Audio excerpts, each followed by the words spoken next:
Aviation fans, welcome back to another episode of Imperial Diecast. Today I have another blast from the past, another Lockheed L-1011 trijet in a really cool livery. Now this model is a 1/500 scale legacy Herpa and is more than a quarter century old. So here at the side of the box, you can see that this is Herpa catalog number 504850, and then at the back, we have the dimensions of this plane. It's got a wingspan of 50.09 meters, a length of 50.04 meters, and a height of 18.86 meters. Which is kind of cool when you think about it. The length of the plane is about the same as the wingspan, 50 meters by 50 meters. Easy to remember. I got this plane for €8 from a website called mw-moba.de, and that's a really good price considering new generation Tristars cost 4 times as much. The downside, of course, is the old landing gear and lack of some details, but I think the livery more than makes up for that. The Lockheed L-1011-500 Tristar.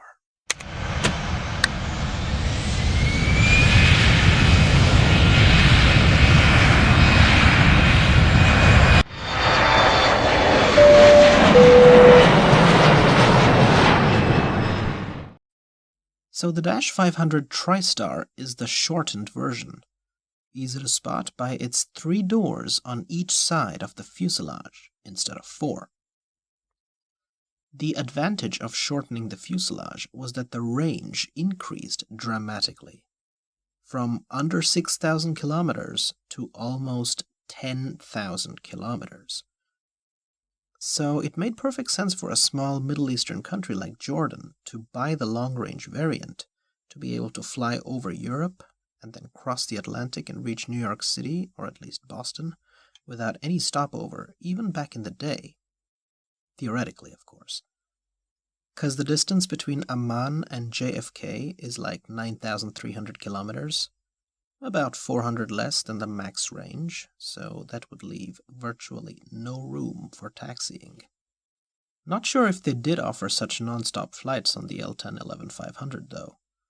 In any case, Royal Jordanian operated 5 L-1011s in their fleet at one point, and they operated these planes for 18 years from 1981 to 1999.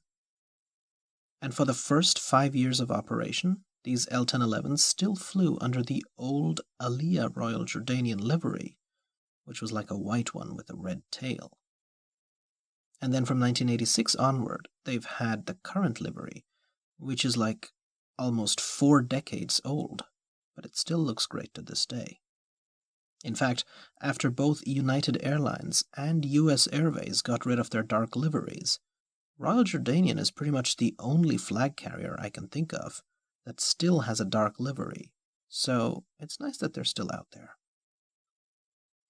So we begin by taking a closer look at the front of the aircraft, and you can see that the L1 door has the porthole in the middle and a grey outline, just like the window line. And the L2 door is over here.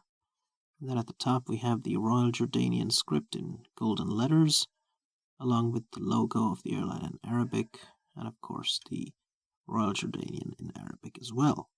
Now underneath the window line you can see that we have the classic red and gold trim lines that make this livery so iconic. And if we take a look here at the L3 door at the back, we have the flag of Jordan in front of it. And here is the iconic tail. And you can see it has the golden crown and these dark stripes. Then at the very top, of course, we have another red trim. Now, these white spots here are actually scratches, unfortunately. But anyhow, here is the number 2 engine. And then here at the back, I suppose one problem with this old Herpa L-1011 mold is that the number 2 engine exhaust cone is slanted downward. On the real L-1011s, it's pretty straight, and this is something that was corrected by the new generation mold. Taking a look at the horizontal stabilizers, they are done fairly okay. You can see that they have that trim for the elevators. And here's a look at the wings. And they are painted white, while the rest of the plane has the dark livery. And they look okay. We have some flap slats, ailerons, and air brakes detailed on them, although the trailing edge fairings are barely poking out. But yeah. And taking a closer look at the engines of the L-1011-500, these engines are actually incorrect on this model. They're too big. They're Pratt & Whitneys, when in reality they were supposed to be Rolls-Royce RB211s. Because the RB211s are shorter, and their cowling is supposed to end around the middle of the pylon, and then transition into the silver aft section. But this model here is the first release made between 1996 and 1998, and Herpa corrected the mistake in the second release from 1998 onward. Another way you can tell the second release from this first one is that the second release has the plane's registration on the number 2 engine, while this one doesn't. And of course the number 2 engine does not have any fan blades like the number 1 and number 3 engines do. And that's supposed to be that way because the number 2 engine is just an S-duct, while the engine itself sits further back and it just sucks in the air for the engine. And so you'll find the fan blades are hidden.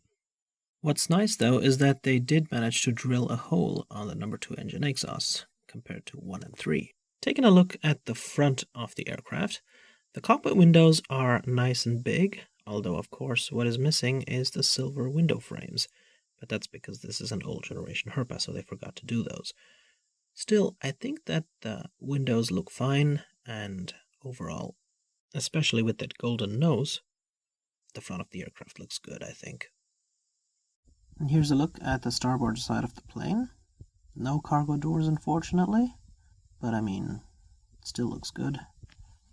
And now, if we take a look at the bottom of the plane, you can see that we have Herpa written here in the middle. Here's a look at the trailing edge fairings and the backsides of the engines. Could have made these a little bit better, I think. But yeah, it's okay. And here's a comparison between the Lockheed L-1011 and its main competitor, the McDonnell Douglas DC-10. Now these two trijets were the mainstay wide-body people carriers of the 70s and 80s, and back in the day, I mean, these were the planes that really made sort of flying available to the middle class everywhere on Earth, because the 747s could not reach every airport, but these planes were far more flexible, and compared to the narrow bodies, they could also carry almost as many people as the 747s were. And people keep saying to this day that the Lockheed L-1011 was a better plane compared to the DC-10, and by shortening its fuselage, it was finally able to match the DC-10's range. Although with that one exception of the Saudia incident where everybody on that plane perished because of a fire, the L-1011 was simply the technologically more efficient plane. Or as they said, the plane that could land itself. So I hope you guys enjoyed my review of this 1/500 scale Royal Jordanian Lockheed L-1011-500.